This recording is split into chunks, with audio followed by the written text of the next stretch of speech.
All right, so turn your notes over, and we've got two more problems that we're going to attempt, or at least you are going to attempt both. Here's your system for example 3. Make sure you can see that. All right, I don't know if you can see it very well. It's kind of, all right. So your first line is one of those kind of special cases lines. You do not have slope. That's why the x variable is not there. You do have a y-intercept. Your y-intercept is -1, so we're down here, okay? But if there is no slope, that means that there is no rise, so the only way that your line can move is to the left or the right.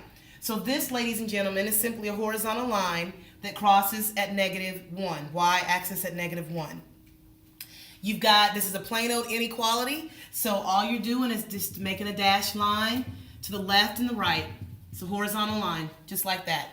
Now, still got to do your tester. My tester can be 0, 0, so we're back to what we're used to. I know you don't have an x, but you do have the y, so you just plug in 0 for the y. Don't worry about the x because it's not there. So you're asking yourself, is this inequality true? Is 0 greater than -1? Sure it is. So since this is a true statement, you simply shade the part of the line that includes your tester. So we're shading above. First line done. Now, second line, you got a little work to do because this is not in slope-intercept form, and sometimes it won't be, so you got to be prepared. I have been making you guys solve for y for weeks and weeks and weeks because you've got to get out of making these same ridiculous mistakes that you're making. All right? So when you see a problem like this, you know that you have to move the x over. And this is where you guys mess up because you're forgetting that whenever you move a variable across signs, you switch the sign. So the 2y stays where it is, but this positive x, when I move it over, becomes -x. Do you realize how tired I am saying that? I am so tired of saying that. So left here is my 2. Everything is divided by 2. So the equation that I'm going to graph is going to be -1/2 x plus 2. This is what I'm going to graph. Now, if you made a mistake somewhere, you're graphing another line, you've messed up the entire system. So pay attention. I'm tired of saying that too. Pay attention. So my y-intercept is +2, so I'm up here. +2. My slope is -1/2, so I'm down 2 and over 2. No, I'm down 1 and over 2. So I'm right here, down 1 to the right 2.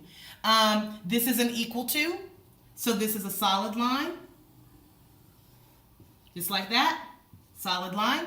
And I'm checking my tester, 0, 0. So I'm asking myself, is 0 greater than or equal to 2? I'm sorry, I said that wrong. Is 0 less than or equal to 2? Sure it is.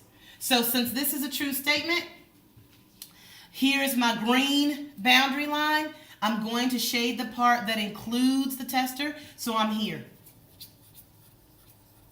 So the system, the solution to the system is this little piece of pie right here. If you can see this little wedge here is where the blue, that's not blue, green and orange intersect. So this is where my solution is right here. Okay? Guys, that's systems of linear inequalities. It is easy. You just do what you did a few weeks ago. You're just repeating it, just doing it twice. Now, you've got an OYO, and if you want to get full credit for your notes, you must do this problem OYO. Here's your system. Write it down, okay? You got to do the same thing that we did for the other one. This is the same type of line. It just crosses at a different place. And this one you need to solve for y. Okay? Do your system, shade, turn this in, you'll get full credit.